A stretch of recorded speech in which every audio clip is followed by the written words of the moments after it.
Maammen maaliif ibsa akkasii baase? Maammen ibsa akkasii baasuun isaa karaa nagaa yoo dhiifama ka barbaaddu taate dhuguma yoo dhiifama ka barbaaddu taate kottu dachaa sin qabadhuuti.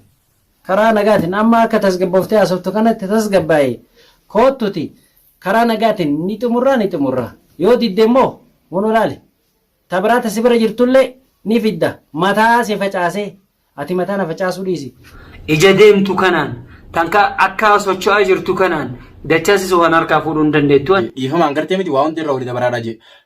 Saniifin an abbaa fedhee utaanaan kan namni hundinuu yoo jiraatanii hatta yoo kana balleessillee yoo jiraate an gara xiyyaanaaf oonaa illaa isin hin jeetin jira.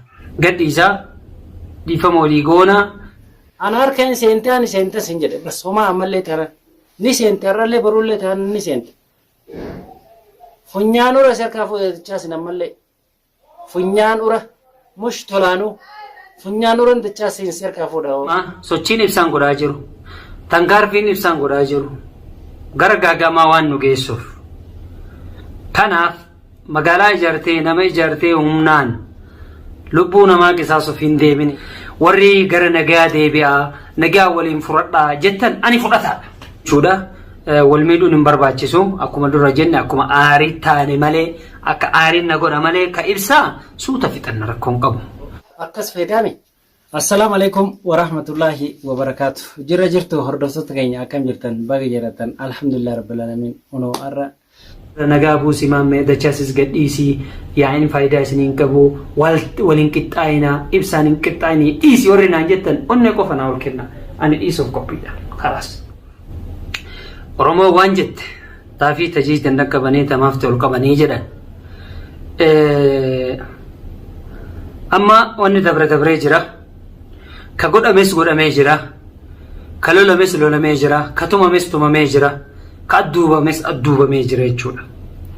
Amma sochiin ibsaan godhaa jiru tangaarfiin ibsaan godhaa jiru gara gaagamaa waan nu geessuuf.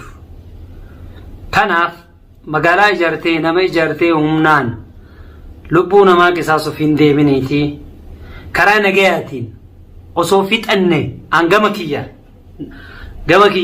karaan amma nagaan na barbaachisa waan ta'eef nagaa barbaachisaadha waan ta'eef hundi keessanuu kabajamtoota hordoftoota daawwattoota keenyaleen warri gara nagaa deebi'aa nagaa waliin fudhadhaa jettan ani fudhataadha.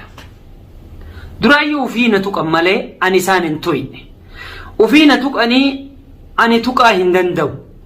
Kanaaf araarri barbaachisaadha nageenya ni buufna. Kanaaf akkana ilaalutti ibsaan nagaa hin barbaadu na fakkaate. Ibsaa walaa kabanyu gara nagaa haadee an achi ilaaleetiin akka inni nyaatamu arga jechuudha. Akka harka kiyyatti du'uun arga jechuudha.